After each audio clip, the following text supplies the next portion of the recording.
जेव्हा कलाला अद्वैत बघतो तेव्हा कलावर धावून जात असतो आणि म्हणत असतो की तू इथे कशाला आलीयस. तेव्हा नैनाच्या तोंडून निघून जातं की कलाताई. अद्वैत विचार करतो की ही कलाताई का म्हटली असेल. नमस्कार मंडळी, लक्ष्मीच्या पावलांनी या मालिकेच्या आजच्या भागात आज आपण बघणार आहोत. नैना कलाला म्हणत असते की ताई ते पेंडंट स्वतः अद्वैत चांदेकरने माझ्या गळ्यात घातले, दे बरं ते इकडं. असं म्हणून कलाच्या हातातून ते पेंडंट ती हिसकावून घेते आणि त्यावेळी कलाच्या हाताला जरा खरचटतं, त्यामुळे ती मोठ्याने ओरडते.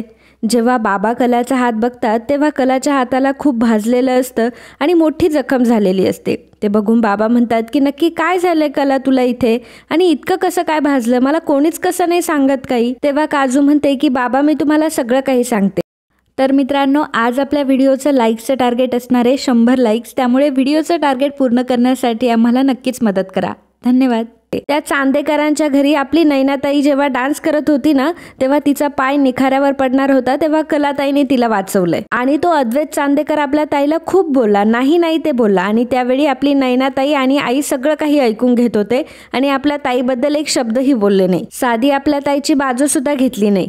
हे ऐकून बाबांना खूप राग येतो. बाबा म्हणतात की नैना अगं का केलंस तुम्ही असं. तितक्यातच संगीताही तिथे येते. बाबा संगीताला जाब विचारत असतात की संगीता तू का अशी वागलीस.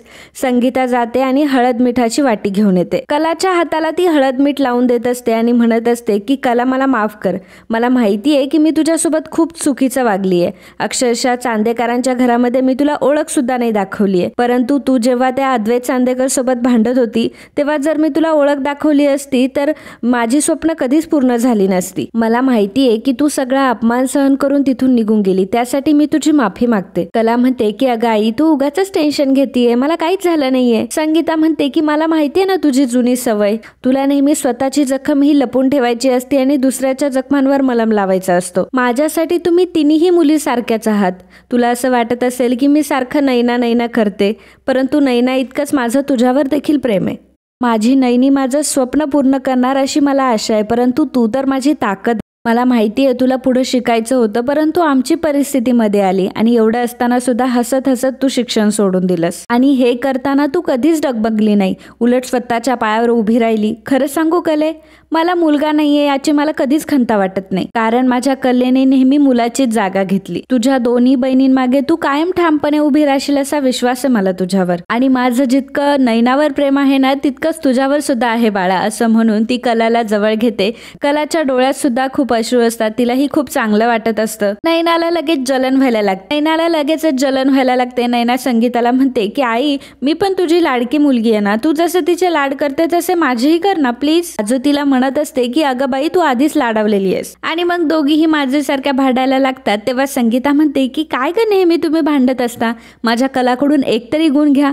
आणि नैना आज तुला जे काही मिळतंय ना ते फक्त तुला कलेमुळे भेटते. हा, नैना कलाला म्हणते की खरंच कला, मी जरी तुझी मोठी बहीण असली तरी तू माझी मोठी बहीण आहेस, असंच तू माझ्याशी वागते आणि मला समजून घेते, आणि आज तू माझ्यासाठी केलंयस ना त्यासाठी थँक्यू सो मच. बाबा म्हणतात की आता आपल्या घरातलं वातावरण चांगलं झालं. तेव्हा संगीता म्हणते की आपल्या घरातलं वातावरण अजून चांगलं होणार आहे, कारण बातमीच तशी आहे. तो अद्वैत चांदेकर आहे ना, त्याला आपली नैनी आवडली आहे, त्याला आपल्या नैनावर प्रेम झालंय. बाबा म्हणतात की बाई तुझ्या मनासारखं झालंय, माझ्या काही मनासारखं नाही झालंय. संगीता म्हणत असते की तुम्हाला नेहमी वाकड्यातच शिरायचं असतं का, परंतु अद्वैतला नैना आवडली आहे त्यामुळे पाणी कुठेतरी मुरतंय असं कलाला वाटत असतं. आणि ती म्हणते की अगं आई प्रत्येक श्रीमंत माणसं ही मनाने चांगली असतात हे तुला कशावरून वाटतं ग. संगीता म्हणत असते की एकदा की आपली नैनी त्यांच्या घरात सून म्हणून गेली ना तर सगळं काही ठीक होईल. तितक्यातच काजूचं लक्ष हे नैनाच्या कानावर जातं आणि तिला ती म्हणते की तुझं कानातलं कुठे आहे ग. नैना लगेच ऍक्टिंग करायला लागते आणि म्हणते की कानातलं आता तर इथंच होतं, कुठे गेलं कानातलं. कलाने ते नैनाला कानातलं दिलेलं असतं आणि सोन्याचं असतं, त्यामुळे त्याचं मूल्य हे खूप असतं, म्हणून सगळ्यांनाच टेन्शन आलेलं असतं. तर ते कानातलं असतं अद्वैतकडे. अद्वैत आरशासमोर उभं असतो आणि ते कानातलं त्याच्या हातामध्ये असतं. तो म्हणत असतो की नैना मला तुझ्यासोबत टाइम स्पेंड करायला खूप आवडेल. आणि सोहम आणि राहुल मात्र दाराला कान देऊन ऐकत असतात. तर इकडे कला ही नैनाला म्हणत असते की अगं ताई कुठे गेलं कानातलं, थांब मी तुझ्या साडीमध्ये आहे की काय चेक करते. काजू नैनाला म्हणत असते की जरा तूही स्वतः प्रयत्न कर, तू हरवलंय ना कानातलं, आणि कला ताई जे काही प्रश्न विचारेल ना त्याची चुपचाप उत्तरं द्यायची आहेत. नैना म्हणते की मला तर तुमचं काही कळतच नाहीये, एवढंसं कानातलं हरवलं तरी तुम्ही किती मला मेलोड्रामा करताय? कला म्हणते की अगं ताई, इतर कुठलंही कानातलं असतं तर मी एका शब्दाने तुला बोलले नसते, परंतु हे आजीने दिलेलं कानातलंय आणि तिची आठवणही. ताई प्लीज तू एकदा तरी प्रयत्न कर ना, कुठे हरवले एकदा तरी आठवायचा प्रयत्न कर.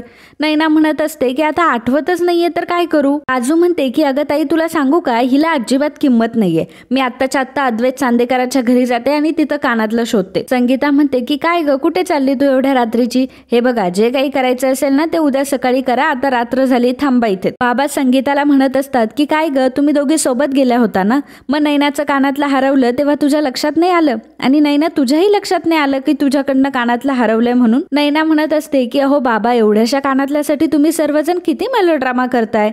काजू तिला म्हणत असते की आता चूक केली आहे ना तर गपचूप ऐकून घ्यायचं. नैना म्हणत असते की तुम्ही कशाला एवढं टेन्शन घेताय, लवकरच मी चांदेकरांची सून होणार आहे आणि त्यांच्या घराची मालकीन सुद्धा होणार आहे, त्यामुळे कला ग, एका कानातल्याचं काय घेऊन बसलीस तू? मी तर तुला असे हिऱ्याचे दागिने, सोन्याचे दागिने, प्लॅटिनम काय काय देईल, तू एवढ्याशा कानातल्याचा नको विचार करूस. तर इकडे सोहम आणि राहुल दोघंही आता अद्वैतच्या दारावरती कान देऊन बसलेले असतात आणि त्याचवेळी अद्वैत दरवाजा उघडतो, त्यामुळे दोघांचंही भांडं फुटतं. अद्वैत म्हणतो की तुम्ही इथे काय करताय दोघं जण? तेव्हा ते वेळ मारून नेत असतात. नंतर अद्वैतला समजलेलं असतं की हे नक्कीच कशासाठी तरी आले होते. अद्वैत त्यांना विचारतो की नक्की सांगा तुम्ही कशासाठी आले होते इथे?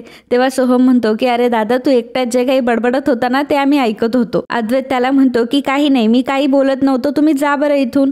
दोघंही तिथून जात असतात. राहुल सोहमला म्हणत असतो की अरे तुला ती नैना माहितीये का? नैना खरे, मुझे तो ऐसा लगता है की अपना भाई नैना के नैनों में खो गया है. अद्वैत त्यांना म्हणतो की तुम्ही गप्प बसा बरं. राहुल म्हणतो की बरं, गुड नाईट, स्वीट ड्रीम. आणि पुढे जातात आणि म्हणतात की नैनाजी तुम्ही? अद्वैतला असं वाटतं की खरंच नैना आली की काय. अद्वैत लगेचच पुढे येतो तेव्हा दोघेही हसायला लागतात आणि अद्वैतच्या हातामध्ये जे कानातलं असतं ते दोघेही हिसकावून घेण्याचा प्रयत्न करत असतात. राहुल म्हणत असतो की अरे बघू दे तर आम्हाला. सोहम म्हणतो की हे डिझाईन तर चांदेकरांचं वाटत नाहीये, म्हणजे आपलं नाही वाटत हे डिझाईन. राहुल म्हणतो की जरी आपलं नसलं तरी आपलेपणा आहेच त्यात. अरे हे तिचं आहे, ती आठवली का तुला सोहम? अद्वैत म्हणतो की कोणती? तुम्ही निघा बरं इथून, खूप काम आहे उद्या आपल्याला. असं म्हणून कसं बस त्या दोघांना तो काढून देतो. तर इकडे कला नैनाला म्हणत असते की श्रीमंत माणसं आपण जसा विचार करतो तशी अजिबात नसतात ताई. अगं त्यांना पैशांचा खूप माज असतो आणि तो अद्वैत चांदेकर, त्याचं तर विचारूच नको, त्याला पैशांचा खूप माज आहे. तेव्हा नैना विचारते की एक मिनिट, तुला काय माहितीये का त्याच्याबद्दल एवढं? तेव्हा कला सांगते की देवी आईच्या उत्सवातली मूर्ती मीच घडवली होती. बाबा म्हणतात की अच्छा, म्हणजे तू घडवली होती मूर्ती म्हणून यांना पास मिळाले. तर कला म्हणते की हो बाबा, मी वेळेत त्यांची मूर्ती पूर्ण केली होती म्हणून त्यांनी मला पास दिले होते. पण ह्या सगळ्याची काहीच किंमत नाहीये त्या अद्वैत चांदेकरला. मुळात या सगळ्याचा सोडा, परंतु माणसांची सुद्धा किंमत नाहीये त्याला. संगीता म्हणत असते की बाळा, अगं तुझा काहीतरी गैरसमज होतोय, अद्वैत चांदेकर खरंच खूप चांगला मुलगा आहे. बाबा संगीताला म्हणत असतात की संगीता, तुझं जे काही चाललंय ना ते थांबव. आपल्या कलाचं 10x10 जगदंबा भांडार आहे, छोटं आहे परंतु आपण समाधानी आहोत आणि त्या श्रीमंतांना सुखाशी नाही तर श्रीमंतीशी नातं जोडायचं असतं. चांदेकरांचं घर तू सुद्धा बघितलं ना, मग तुला असं का वाटतं की ते लोक आपल्या घराशी सोयरीक जुळवतील? आणि एक नेहमी लक्षात ठेव की जे डोंगर दुरून साजरे असतात ना, तिथे मातीत जाण्याची शक्यता जास्त असते. अंथरूण पाहून आपण पाय पसरायला हवं. संगीता म्हणते की बोला, तोंडाला येईल ते बोलत राहा तुम्ही. स्वतःचं आयुष्य तर गरिबीत काढलं तुम्ही, पण मी माझ्या लेकीसाठी श्रीमंत घराची स्वप्न बघते, ते सुद्धा नकोशी झाली का तुम्हाला? माझी बहीण बघा एकदा सुरेखा, श्रीमंत घरात लग्न झालं. का बरं माहितीये? कारण माझ्यापेक्षा सुंदर. आणि माझ्यासोबत काय झालं? माझं नशीब तर तुमच्या सोबतच गेलं. आयुष्यभर नुसती उष्टीच काढायला लागली मला. पण माझ्या बहिणीसारख्या माझ्या पोरी देखील श्रीमंत घरात पडाव्या असं मला वाटलं तर काय चुकीचं येतात? बाबा पुढे बोलत असतात परंतु संगीता त्यांना गप्प करते. आणि मित्रांनो, आजचा हा भाग इथेच संपतो. पुढील भागात आपल्याला पाहायला मिळणार आहे. तर इकडे कला ही चांदेकरांच्या घरी आलेली असते आणि तिथे जे कंपाऊंडर असतात त्यांना ती म्हणते की आमचंच कानातलं हरवलंय, आम्हाला आतमध्ये जाऊ द्या.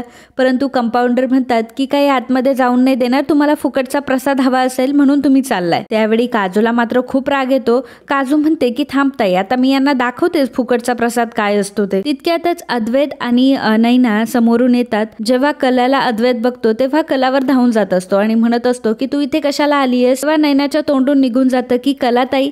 अद्वैत विचार करतो की ही कलाताई का म्हटली असेल. तर मित्रांनो, असेच लक्ष्मीच्या पावलांनी या मालिकेचे डेली अपडेट बघण्यासाठी आत्ताच आपल्या चॅनलला सबस्क्राईब करा. आणि आजचा हा भाग तुम्हाला आवडला असेल तर व्हिडिओला लाईक आणि कमेंट करायला अजिबात विसरू नका. धन्यवाद. नमस्कार मंडळी, कालच्या भागात कमेंट करणारे आपले दर्शक होते रेश्मा भगत, स्वामिनी काते, तेजल नीलम, पूजा चौधरी, शिल्पा सावंत, रोशन हजारे, दिनकर हुपारीकर, मोहन पेंडसे, मनोहर पेडणेकर, चित्रा फडणीस, सीमा नागरे, ज्योती जाधव, सुरेखा रानडे, रोशन हजारे, स्वाती पवित्रा कांबले, समता सत्यवान प्रक्षाळे, वर्षा भारपडे, पुष्पा पावटे, भारती भोले, लता शिंदे, वैष्णवी पाटील या सर्वांनी व्हिडिओला कमेंट करून खरंच खूप छान प्रतिसाद दिला आणि खरंच तुमचा हा रिस्पॉन्स बघून किती आनंद होतो ना हे तुम्हाला शब्दात नाही सांगू शकत. Thank you so much.